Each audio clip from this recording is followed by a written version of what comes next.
আমি জুলাই মাস থেকে জুন মাস থেকে কিন্তু বলছি হাসিনা চলে যাবে, হাসিনা চলে যাবে, চীনের জন্য চলে যাবে।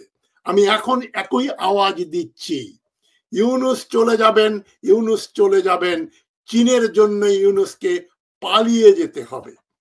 লুঙ্গি টুঙ্গি ফেলে দিয়ে পালাবেন ডক্টর ইউনূস। ডক্টর ইউনূস শুধু মার্কিন যুক্তরাষ্ট্রের দালাল, অন্ধ দালাল তাই নয়, তিনি নরেন্দ্র মোদীর সরকারেরও দালাল। চীনে গেলেন উনি মার্চ মাসে, তাকে অনেক আপ্যায়ন অনেক করলো। তিনি মনে করলেন ও চীন তো আমার হাতেই আছে। চীন আপনার হাতে নাই, আপনি মার্কিন যুক্তরাষ্ট্রের হাতে। আপনি IMF, ওয়ার্ল্ড ব্যাংকের লোক, এশিয়ান ডেভেলপমেন্ট ব্যাংকের লোক, এটা চীন তার আগের থেকেই জানে। এবং সবচেয়ে মজার ব্যাপার, বিনোদন, বিনোদনই বিনোদন, মজ্জাহি মজ্জা। এই মজ্জাহি মজ্জা কি? আসিফ নজরুল সাহেব স্টেটমেন্ট দিলেন যে প্রাক্তন রাষ্ট্রপতি আব্দুল হামিদের বিদেশে যাওয়া নিষিদ্ধ। হাসবেন না কাঁদবেন? সে লোক বিদেশে পার হয়ে পাটায়া বিচে মাসাজ নিচ্ছে, তখন আসিফ নজরুল সাহেব বলছেন আব্দুল হামিদের বিদেশে যাওয়া কিন্তু নিষিদ্ধ। তো এগুলো বিনোদন দরকার। আসসালামু আলাইকুম। আজকে একটা কাকতালীয় ঘটনা সম্পর্কে কিছু বলবো। এই ঘটনার নায়ক বা নায়িকা একজন হচ্ছেন শেখ হাসিনা, আরেকজন ডক্টর ইউনূস। এই দুজনের সঙ্গেই একটা ঘটনা খুব কাকতালীয় ভাবে মিলে যায়। এটা তাদের উত্থানের ব্যাপারে বলছি না, তাদের শাসন ব্যবস্থার কথাও বলছি না। আমি বলছি যে জন্য হাসিনাকে চলে যেতে হলো, একেবারে পালিয়ে চলে যেতে হলো, একই কারণে ডক্টর ইউনূসকেও পালিয়ে যেতে হতে পারে। হাসিনা পালালেন ভারতে, ইউনূস হয়তো তার দেশ মার্কিন যুক্তরাষ্ট্রেই পালিয়ে যাবেন। এটা আমার ভবিষ্যৎবাণী নয়, তবে যারা মনে করেন এটা আমার ভবিষ্যৎবাণী হলেও হতে পারে, তারা নোট করে রাখবেন। আমি আপনাদের একটা দৃষ্টি আকর্ষণ করছি একটা বক্তব্যের প্রতি। মির্জা ফখরুল ইসলাম, বিএনপির সেক্রেটারি জেনারেল, তিনি কয়েকদিন আগে যখন ডক্টর ইউনূস, ডক্টর খলিলুর রহমান এবং বাংলাদেশের পররাষ্ট্র উপদেষ্টা তৌহিদ সাহেব সবাই চট্টগ্রাম আরাকান নিয়ে অনেক কথাবার্তা বলেছেন। জাতিসংঘের সেক্রেটারি জেনারেল গুটেরেস এসেছিলেন, তিনিও কক্সবাজারে গেলেন, আরাকান নিয়ে অনেক কথা বললেন। কি বললেন? যেটা আমি আগে উল্লেখ করেছি, আবার রিপিট করছি যারা শোনেননি বা বুঝতে পারেননি। গুটেরেস বলেছেন বাংলাদেশ সরকারের উচিত এখন আরাকান আর্মির সঙ্গে একটা ডায়ালগ করা, কথাবার্তা বলা। কারণ আরাকান আর্মি আরাকানের প্রায় অধিকাংশ অঞ্চল দখল করে ফেলেছে এবং মিয়ানমার সরকারের কর্তৃত্ব সেখানে সিতুয়ে বন্দর এবং সীমিত কিছু এলাকায়। তার মানে একটা টেররিস্ট অর্গানাইজেশন, একটা সন্ত্রাসী দল, তার সঙ্গে বাংলাদেশ সরকারকে কথা বলতে বলছেন জাতিসংঘের মহাসচিব। এবং মার্কিন যুক্তরাষ্ট্রের একজন জেনারেল আসলেন এবং তারাও কথাবার্তা বললেন। ওয়াকারুজ্জামানের সঙ্গে তিনি দেখা করলেন, অনেক হবনবিং হলো, অনেক কথাবার্তা হচ্ছে ভারতের সঙ্গে বাংলাদেশের, মার্কিন যুক্তরাষ্ট্রের সঙ্গে বাংলাদেশের। এবং সেই সময় মির্জা ফখরুল ইসলাম একটা স্টেটমেন্ট দিলেন যে আরাকান নিয়ে ডক্টর ইউনূসের সরকার যে ষড়যন্ত্র করছেন, ওই ষড়যন্ত্র বাংলাদেশকে গাজায় পরিণত করবে, ধ্বংস হয়ে যাবে, আমরা একটা যুদ্ধের ভেতরে পড়ে যাব। চীন এবং আমেরিকার যে যুদ্ধ হবে, চীন আমেরিকা আর আমেরিকার সঙ্গে হয়তো ভারত থাকবে, সেই যুদ্ধে বাংলাদেশ একটা ঘুঁটি হয়ে যাবে, দাবার ঘুঁটি বা যুদ্ধের ময়দান হয়ে যেতে পারে। আরাকান যদি আমরা ট্রানজিট দিয়ে ওখান দিয়ে সৈন্য এবং অস্ত্র পাঠাই আরাকানে, বার্মিজ সরকারের বিরুদ্ধে যুদ্ধ করার জন্য চীনকে বঙ্গোপসাগরে প্রবেশ করতে না দেয়া, এটাই হচ্ছে উদ্দেশ্য।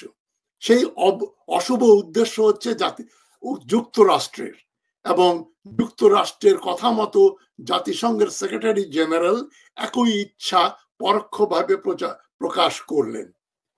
মানে জাতিসংঘ মানেই যুক্তরাষ্ট্র এবং পশ্চিম ইউরোপ, তারাই জাতিসংঘ চালায়, সমস্ত পৃথিবী চালায়। মাত্র এদের বাইরে দুটো দেশের ভেটো পাওয়ার আছে, একটা রাশিয়া আর একটা চীন। বাদ বাকি সব পশ্চিমা জগৎ, এরাই জাতিসংঘ চালায়। তো ডক্টর ইউনূস এবং হাসিনা দুজনকে চলে যেতে হবে একই কারণে। সে কারণটা বলার আগে আমি আপনাদের আমার দুটো ভিডিও দেখতে বলছি। ভিডিওতে আমি একটা ভিডিও করেছিলাম 7ই জুলাই 2024, মানে কোটা বিরোধী আন্দোলন যখন তুঙ্গে উঠলো জুলাইয়ের মাঝামাঝি, তার আগেই 7ই জুলাই আমি একটা ভিডিও করেছিলাম। টাইটেল হচ্ছে হাসিনা চীন সফরে পাচ্ছেন না ঋণ। হাসিনা চীনে গিয়েছিল, চীন তাকে কোনো টাকা পয়সা দিচ্ছে না। জুলাই মাসে বাংলাদেশের রিজার্ভ কমে 17 বিলিয়নে এসে দাঁড়িয়েছিল এবং রিজার্ভ সংকট যাচ্ছিল বাংলাদেশের। সেই সময় চায়না বলল, তোমাকে আমরা কোনো ঋণ দিতে পারবো না। 20টা মেমোরেন্ডাম অফ আন্ডারস্ট্যান্ডিং সাইন হলো চীন এবং বাংলাদেশের ভেতরে। সেখানে ঋণ দেওয়ার ব্যাপারটা $5 billion, 5 billion with A B, $5 billion ঋণ দেবার কথা ছিল, সফট লোন বাংলাদেশকে। চীন সেটা শেষ মুহূর্তে এসে বলল, না না, আমরা তোমাদের এই ঋণ দিতে পারবো না। কারণ ইতিমধ্যেই বাংলাদেশের বাচাল মন্ত্রী, হাসিনার মন্ত্রী হাসান মাহমুদ বলেছিল যে তিস্তা প্রকল্প আমরা চীনকে দেওয়ার আগে ভারতের সঙ্গে কথা বলতে হবে, কেননা তিস্তা নদী ভারত ও বাংলাদেশের একটা কমন নদী। এখানে তৃতীয় কোনো রাষ্ট্রের, তৃতীয় কোনো পক্ষের কিছু বলার নেই। তার মানে হাসান মাহমুদ বলে দিলেন যে চীনকে আমরা যে তিস্তা প্রজেক্ট করতে দেব এর কোনো নিশ্চয়তা নাই। ভারত যদি না করে তাহলে কেবল আমরা চীনকে এটা দেব। হাসান মাহমুদের এই উক্তি আর আরেকটা ব্যাপার চীনকে খুব রাগান্বিত করলো বাংলাদেশের উপরে। এই যে পদ্মা সেতু হয়ে যাওয়ার পরে কলকাতা থেকে আগরতলা পর্যন্ত একটা ট্রানজিট, মানে ভারতের পশ্চিমবঙ্গ থেকে মেঘালয়, ত্রিপুরা, আসাম, বাংলাদেশের উপর দিয়ে ভারত সৈন্য নিয়ে যাবে, রসদ নিয়ে যাবে, এটা চীনের কাছে আদৌ একটা পছন্দনীয় কিছু না। চীন বরং এতে বিরক্ত, চীনের জন্য এটা খারাপ সংবাদ। তো আরেকটা ভিডিও আমি করেছিলাম, এটা হচ্ছে 9 জুলাই হাসিনার ব্যর্থ চীন সফর। একদিনেই পত্র পাঠে বিদায়। হাসিনাকে তার ওই সফরটা সংক্ষিপ্ত করে চলে আসতে হলো, মনে আছে আপনাদের? 9 জুলাই। এবং হাসিনাকে চীন লাল কার্ড দেখিয়ে দিল, চলে যাও। চীন দেখলো যে বাংলাদেশ চীনের কাছ থেকে ঋণ নিয়ে ইনফ্রাস্ট্রাকচার ডেভেলপমেন্ট করছে, রেলগাড়ি, রাস্তাঘাট, দালান কোঠা বানাচ্ছে, কিন্তু ভারতের সঙ্গে পূর্ণ খাতির রেখে এবং চীনের স্ট্র্যাটেজিক স্বার্থ পরিপন্থী কাজ করে যাচ্ছে বাংলাদেশ। চীনের কাছ থেকে টাকা নিচ্ছে, চীন বন্দর বানিয়ে দিচ্ছে, ইনভেস্টমেন্ট করছে, কিন্তু তিস্তা প্রজেক্ট দেওয়ার সময় হাসান মাহমুদ বলছে ওটা ভারতেরই প্রাপ্য। ভারত যদি না পারে বা না করে তাহলে আমরা চীনকে এই প্রজেক্ট দেওয়ার ব্যাপারে চিন্তা করে দেখব। এটা চীন ভালোভাবে নেয়নি। আর এই ট্রানজিট পদ্মা সেতুর মাধ্যমে, এটাও চীন ভালোভাবে নেয়নি। ফলে হাসিনাকে টাইট দিল এবং তার কদিন পরেই কিন্তু আপনারা লক্ষ্য করবেন কোটা বিরোধী আন্দোলন তুঙ্গে উঠে গেল হঠাৎ করে। 9 জুলাই আমি বললাম যে হাসিনার ব্যর্থ চীন সফর, সেখানে আমি বলেছিলাম যে হাসিনার দিন ফুরিয়ে আসছে। আমি জুন মাস থেকে কিন্তু বলছি হাসিনা চলে যাবে, হাসিনা চলে যাবে, চীনের জন্য চলে যাবে। আমি এখন একই আওয়াজ দিচ্ছি ইউনূস চলে যাবেন, ইউনূস চলে যাবেন, চীনের জন্য ইউনূসকে পালিয়ে যেতে হবে। লুঙ্গি টুঙ্গি ফেলে দিয়ে পালাবেন ডক্টর ইউনূস। আপনারা অবাক হবেন না, কিন্তু এই ঘটনাই ঘটতে যাচ্ছে। এখন এক কথায় বলা যায় এই এনজিওগ্রাম সরকার, ডক্টর ইউনূসের সরকার এখন আইসিইউতে আছেন, ইন্টেনসিভ লাইফ সাপোর্টে। এর সময় বেশি দিন নাই। আপনারা বলবেন ডক্টর হাশমি, আপনি তো অনর্গলে গত 4-5 মাস যাবৎ বলে আসছেন ডক্টর ইউনূসকে 4 বছর, 5 বছর, এমনকি 10 বছর থাকতে হবে। বিএনপির মির্জা ফখরুল ইসলাম নির্বাচনের কথা বলছেন।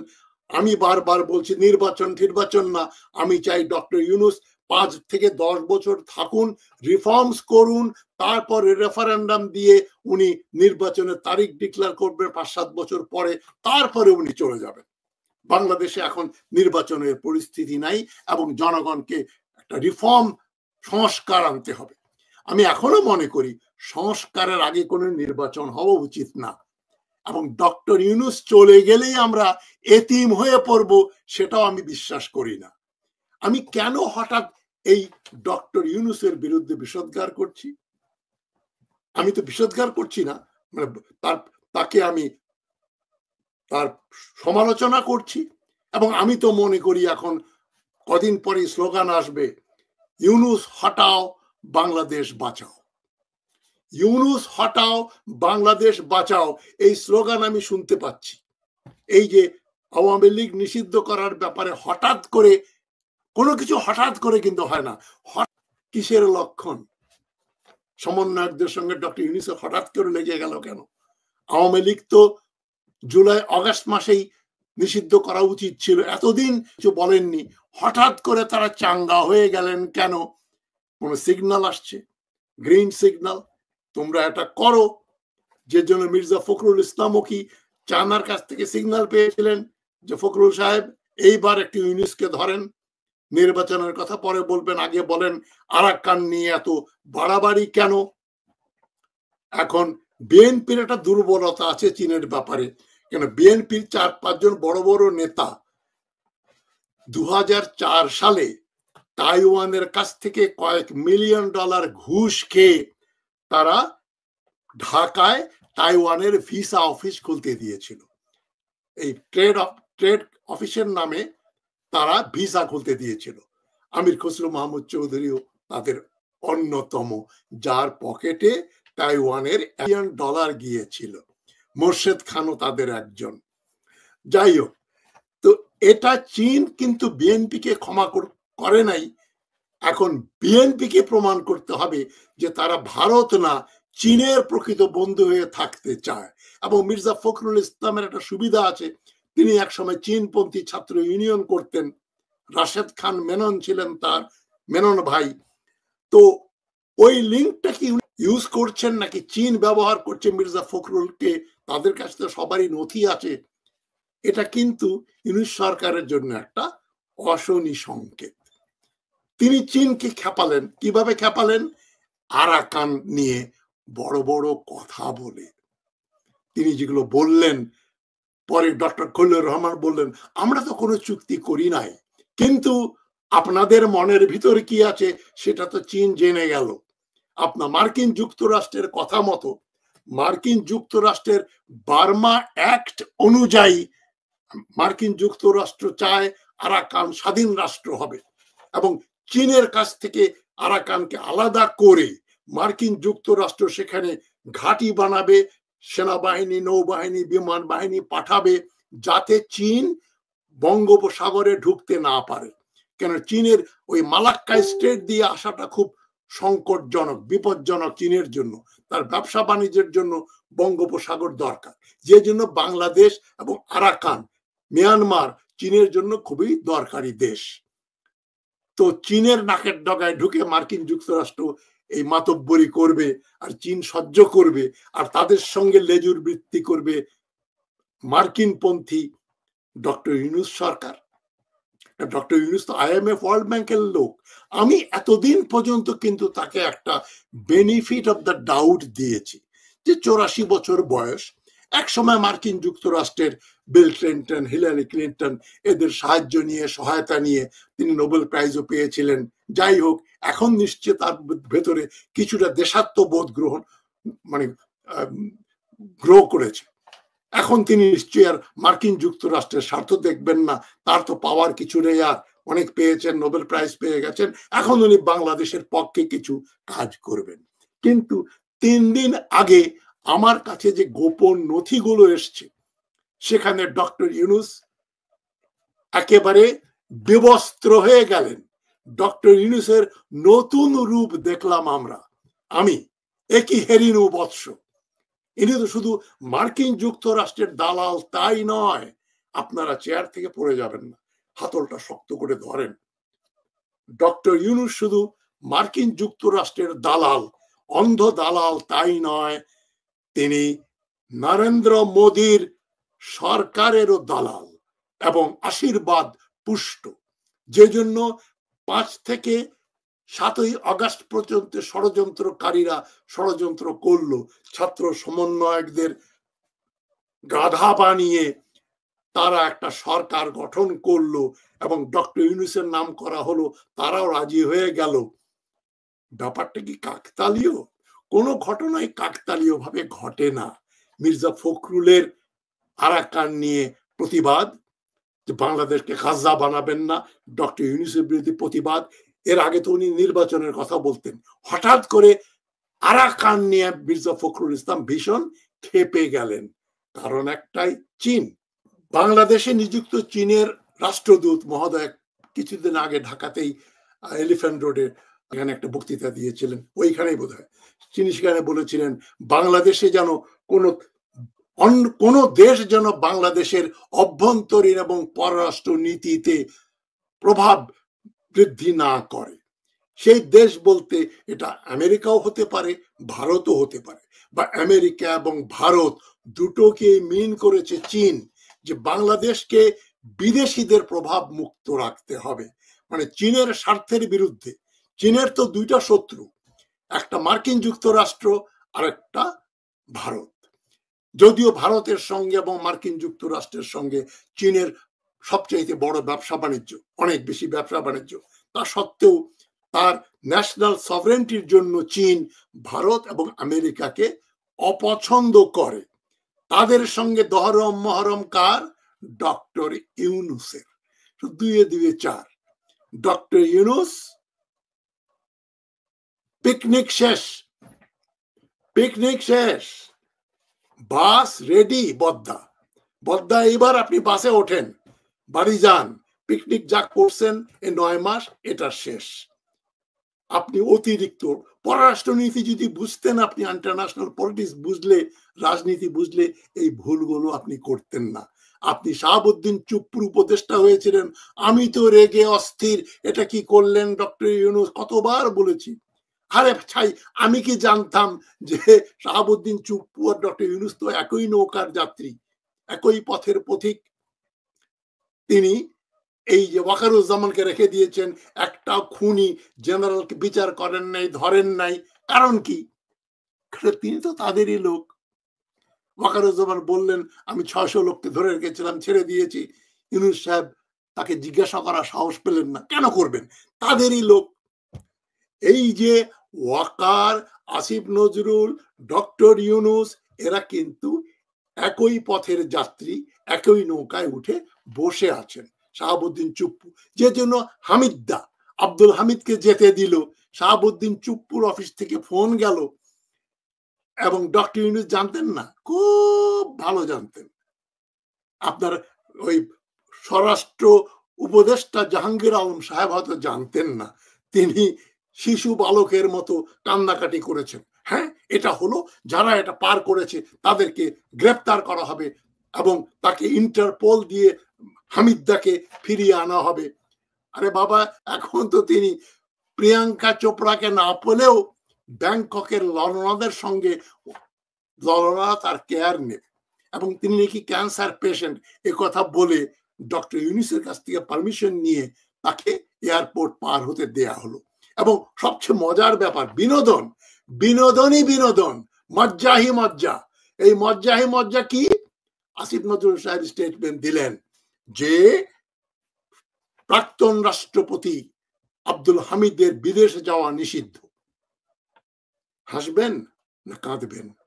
সে লোক বিদেশে পার হয়ে পাটায়া বিচে মাসাজ নিচ্ছে, তখন আসিফ নজরুল সাহেব বলছেন আব্দুল হামিদের বিদেশে যাওয়া কিন্তু নিষিদ্ধ। তো এগুলো বিনোদন দরকার। হঠাৎ করে আওয়ামী লীগ নিষিদ্ধ করো এবং ডক্টর ইউনূসের বিরুদ্ধে প্রথম স্লোগান, এটা কিন্তু কাকতালীয় ঘটনা নয়।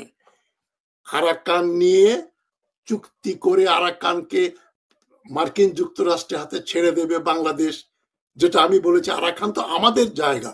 1784 সালে মিয়ানমার দখল করেছিল। বৃহত্তর বঙ্গের একটা অংশ, হরিকেল, সমতট, রাঢ় বঙ্গ, তেমনি আরাকান, শ্রীহট্ট, আরাকান, এগুলো আমাদের অঞ্চল।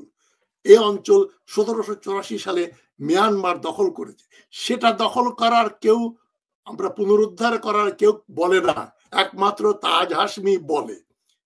আমার মুখ দিয়ে কথাগুলো বহুবার বেরিয়েছে, আর কিন্তু কেউ সব একেবারে মুখ বন্ধ। যাই হোক, সেই আরাকানে মার্কিন সৈন্য যাবে বাংলাদেশের ভেতর দিয়ে। এই আয়োজন প্রায় শেষের দিকে নিয়ে আসার চেষ্টা করছিলেন ডক্টর ইউনূস। দুর্ভাগ্যক্রমে বামপন্থী এবং ডানপন্থী হুজুরেরাও আপত্তি করলেন, মির্জা ফখরুল ইসলাম পর্যন্ত বলে বসলেন এটা করলে বাংলাদেশ গাজা হয়ে যাবে। ডক্টর ইউনূস একটু থমকে দাঁড়ালেন, কিন্তু উনি বুঝতেও পারলেন না। চীনে গেলেন উনি মার্চ মাসে, তাকে অনেক আপ্যায়ন, অনেক করলো। তিনি মনে করলেন ও চীন তো আমার হাতেই আছে। চীন আপনার হাতে নাই, আপনি মার্কিন যুক্তরাষ্ট্রের হাতে। আপনি IMF, ওয়ার্ল্ড ব্যাংকের লোক, এশিয়ান ডেভেলপমেন্ট ব্যাংকের লোক, এটা চীন তার আগে থেকেই জানে। তবে আপনাকে মনে করেছিল হাসিনাকে সরিয়ে এই লোকটাকে দিয়ে আমরা এই অঞ্চলে একটা মানে মানবাধিকার এবং সুশাসন যুক্ত বাংলাদেশ পাবো। আমিও তাই মনে করেছিলাম, যে জন্য আমি বারবার বলেছি যে উনাকে 10 বছর থাকতে হবে। তবে উনাকে না, আমি এখন ছাত্র সমাজকে বলছি, যারা ইনকলাব জিন্দাবাদ বলে তাদেরকে বলছি, ছাত্র জনতা যারা আমার অনুষ্ঠান দেখছো, বাংলাদেশের জন্য কিন্তু আরেকটা বিপদ ঘনিয়ে আসছে হাসিনার মতো। এই তবে এখন একটা কাজ ভালো হয়েছে, হাসিনা 2000 মানুষ হত্যা করে মানুষকে বুলেটের ভয় থেকে মুক্ত করে দিয়েছে। জান দিতে তারা প্রস্তুত, তারা এখন বুক পেতে দেবে। আর সেনাবাহিনী, পুলিশ, বিজিবি তারা বন্দুক তোলার আগে 50 বার চিন্তা করবে। সুতরাং ইউনূস সাহেবকে বন্দুক রক্ষা করতে পারবে না। এই যে তার এসিড টেস্ট হবে, এই 2-3 দিনের ভেতরে তিনি আওয়ামী লীগ নিয়ে কি করেন। আওয়ামী লীগের পক্ষে গেলে চীন এবং বাংলাদেশ তার বিরুদ্ধে যাবে, আর আওয়ামী লীগের বিরুদ্ধে গেলে নরেন্দ্র মোদী এদেরকে আশীর্বাদ করবে না। মার্কিন যুক্তরাষ্ট্র আর ইউনূসকে বলবে তোমাকে আমরা এত দূর তুলেছি, এতগুলো মেডাল, এত কিছু দিয়ে নোবেল প্রাইজ পাইয়ে দিলাম, এখন তুমি আমাদের বিরুদ্ধে যাবে। ইউনূস মহাসংকটে। তিনি যদি সাহস করে মার্কিন যুক্তরাষ্ট্র এবং ভারতকে অস্বীকার করে যদি চীনের কথা মতো চলেন বা বাংলাদেশের জনগণের সঙ্গে থাকেন, তাহলে উনি টিকবেন। নইলে বাস কিন্তু রেডি বদ্দা, বা ফ্লাইট বুক হয়ে গেছে অলরেডি, আপনার সিট বুক, আপনি এখন যাওয়ার প্রস্তুতি গ্রহণ করেন। আর যদি তা না করে বাংলাদেশের জন্য কিছু করতে চান, যে পটেনশিয়াল আপনার আছে, বিশ্বে পরিচিতি আছে, সেটা ব্যবহার করে বাংলাদেশকে একটা সমৃদ্ধিশালী দেশ তৈরির দিকে এগিয়ে যান। এনজিও ফেনজিও ভুলে যান। 2030 সালে দারিদ্র মুক্ত হয়ে যাবে এনজিও দিয়ে। এ সমস্ত ফালতু চিন্তা ভাবনা দূর করেন, তাহলে আমরা সবাই আপনাকে সমর্থন করব। নইলে নেচার কোনো ভ্যাকিউম রাখে না, শূন্য, মানে প্রকৃতি শূন্য স্থান পূর্ণ করে দেয়। আপনারা কেউ মনে করবেন ডক্টর ইউনূস গেলে কে আসবে? আরে বাবা, আসবে। জিয়াউর রহমান আসবেন, কেউ জানতো না। সুতরাং ডক্টর ইউনূস আসবেন, কেউ জানতো না। এখন আরেকজন কেউ আসবে, যেখান থেকে হোক আসবে। তারা একটা রেভলিউশনারি কমান্ড কাউন্সিল করে বাংলাদেশকে শাসন করবে। ছাত্র যুবকদের বলছি, তোমরা প্রস্তুতি গ্রহণ করো। এবারের যুদ্ধটা কিন্তু হাসিনার মতো এরকম মারাত্মক কিছু হবে না। সরকার তোমাদের গায়ে হাত দিতে সাহস পাবে না। সুতরাং তোমরা নির্ভয়ে আন্দোলন চালিয়ে যাও, আওয়ামী লীগকে নিষিদ্ধ ঘোষণা করো, এবং ডক্টর ইউনূস তোমাদের কথা না শুনলে, মানে আমাদের কথা না শুনলে, তাকে আমরা লাল কার্ড দেখিয়ে দেব। আজকে আমি ডক্টর ইউনূসকে হলুদ কার্ড দেখিয়ে দিলাম, ইয়েলো কার্ড। এরপরে আর কিছুদিন পরে আমরা তাকে লাল কার্ড দেখিয়ে দেব, তিনি যদি জনগণের কাতারে, জনগণের পক্ষে, বাংলাদেশের পক্ষে পাশে এসে না দাঁড়ান, তিনি যদি শাহাবুদ্দিন চুপ্পু, ওয়াকারুজ্জামানদের গ্রেপ্তার না করেন, আসিফ নজরুলকে অপসারণ না করেন, এবং কমপক্ষে 30 জন জেনারেল, কয়েক শত পুলিশ অফিসার, কয়েক শত আমলাকে বরখাস্ত করে ব্যবসায়ী যারা অসৎ ছিল তাদেরকে ধরে ধরে যাবজ্জীবন কারাদণ্ডের ব্যবস্থা না করেন, তাহলে জনগণকে আমি বলবো, ছাত্র সমাজকে বলবো, তোমরা রুখে দাঁড়াও, বাংলাদেশের বিপ্লবটা সম্পন্ন করো, বাংলাদেশকে আবার স্বাধীন করতে হবে। স্বাধীনতার যে ফল, সুফল বাংলাদেশের ঘরে ঘরে পৌঁছে দিতে হবে। ভালো থাকবেন সবাই। সবাইকে সংগ্রামী অভিনন্দন জানিয়ে আজকের কথা শেষ করছি। আসসালামু আলাইকুম।